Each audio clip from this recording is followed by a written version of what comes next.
Bonjour à tous, je m'appelle Guillaume Cuny, je suis responsable d'innovation chez Engie Green. Engie Green, c'est une entité d'Engie qui développe des parcs solaires et éoliens. Et j'ai aujourd'hui le plaisir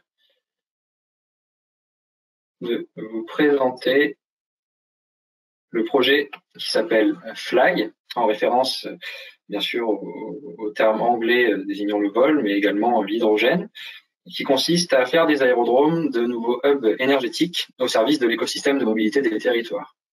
Alors le groupe Engie, c'est un groupe énergétique français qui est présent sur tous les continents, avec une grosse partie de ses activités en Europe, et donc qui est un groupe leader du solaire et de l'éolien terrestre en France, avec à fin 2019 2 gigawatts de puissance installée en éolien et 1,2 gigawatts de puissance solaire installée.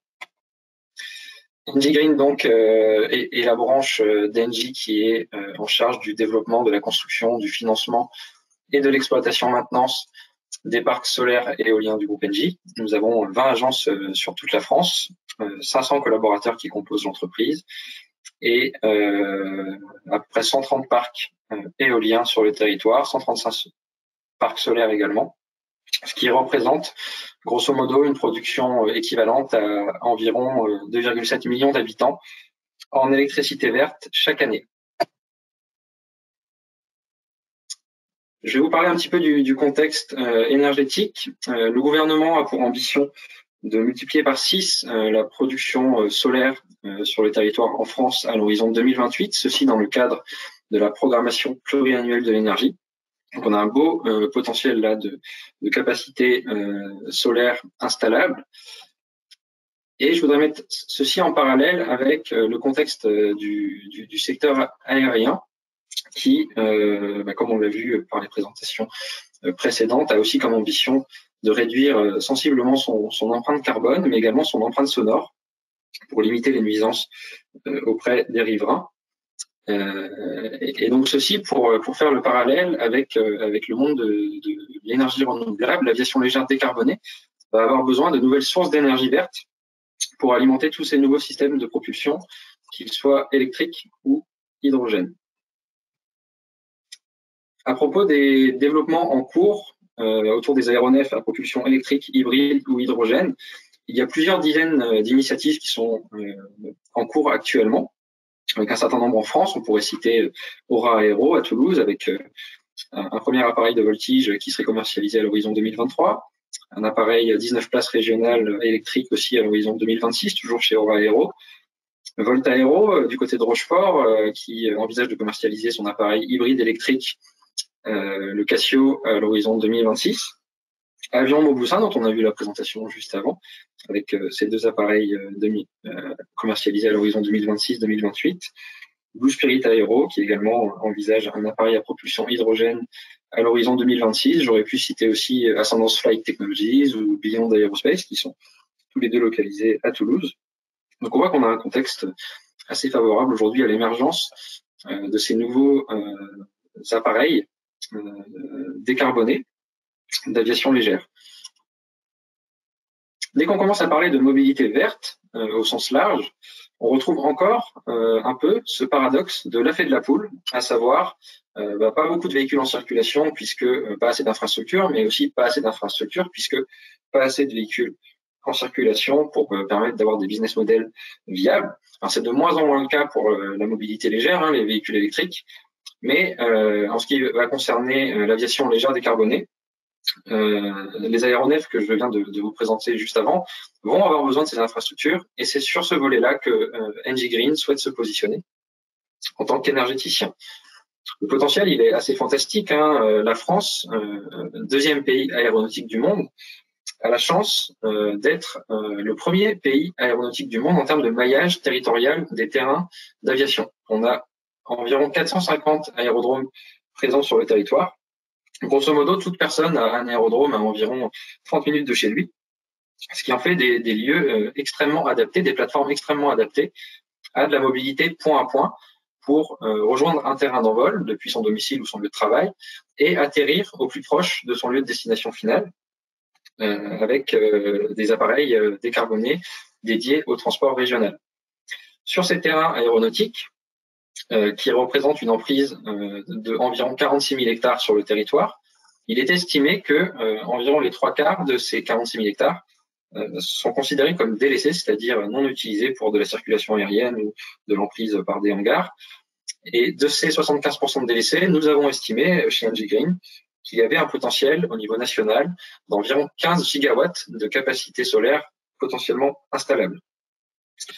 Et donc notre volonté à travers ce projet Fly, c'est de mettre à disposition des gestionnaires et propriétaires d'aérodromes ou de petits aéroports régionaux notre expertise en termes d'installation et d'exploitation de capacités photovoltaïques, que ce soit en centrale au sol, que ce soit en centrale en toiture ou en ombrière de parking, pour utiliser la grande force qui caractérise l'énergie renouvelable, à savoir une production locale qui sert à alimenter des besoins de consommation les plus locaux possibles. Quels seraient ces besoins de consommation dans le cadre du programme Maël notamment? On pourrait envisager de mettre à disposition cette production d'électrons verts à tout un écosystème de mobilité, aussi bien les véhicules de logistique du territoire que les véhicules des collectivités, mais également les véhicules type GSE qui sont sur le tarmac, comme les véhicules de sécurité, les véhicules de transport de bagages ou les navettes, les véhicules qui circulent vers l'extérieur de l'aéroport, donc toutes les voitures électriques, les bus, les autocars qui seraient amenés à passer à proximité ou à venir se rendre à destination de l'aérodrome, et bien sûr les aéronefs légers. Donc quand on parle d'aviation légère décarbonée, on parle d'avions de 2 à 19 places dédiés au transport loisirs, au transport d'affaires ou au transport public de voyageurs dans sa dimension régionale. Nous, en tant qu'énergéticiens, ce que nous souhaiterions proposer aux territoires et aux aérodromes, c'est donc de la production locale d'électrons verts qui viendraient, dans le cadre de l'hydrogène, alimenter un électrolyseur. Le principe de l'électrolyse, c'est que les électrons fournis par les panneaux solaires ici viennent casser la molécule d'eau. On extrait l'oxygène et l'hydrogène pour alimenter en hydrogène gazeux à la fois des aéronefs, mais aussi de la mobilité lourde, comme des poids lourds qui seraient amenés à transiter par le territoire et qui y trouveraient donc des infrastructures d'avitaillement, des bus, des autocars et également des bennes à ordures ménagères. Sur le volet électrique, nous pourrions aussi alimenter directement des véhicules électriques sur ces plateformes-là, ainsi que les appareils électriques qui vont être mis en circulation dans les 2 à 4 à 5 ans à venir. Et donc voilà, c'est tout ceci qui caractérise notre projet Fly. Nous souhaitons mettre au service du territoire, par l'interconnexion de différents modes de transport, point à point, du véhicule léger au véhicule lourd, en passant par l'aviation légère décarbonée, des infrastructures énergétiques et d'avitaillement électrique et hydrogène pour les propriétaires et gestionnaires d'aérodromes. Notre ambition est de développer de nouvelles offres de mobilité à travers, ou en tout cas de permettre l'émergence de nouvelles offres de mobilité à travers ce projet. Et donc, on compte sur vous pour nous aider à imaginer le pack d'outils, que ce soit sur le volet technique, marketing, business, qui aidera les gestionnaires à déployer ces nouvelles sources d'énergie sur leurs aérodromes. Donc, à très vite pour cette belle aventure du hackathon Maël.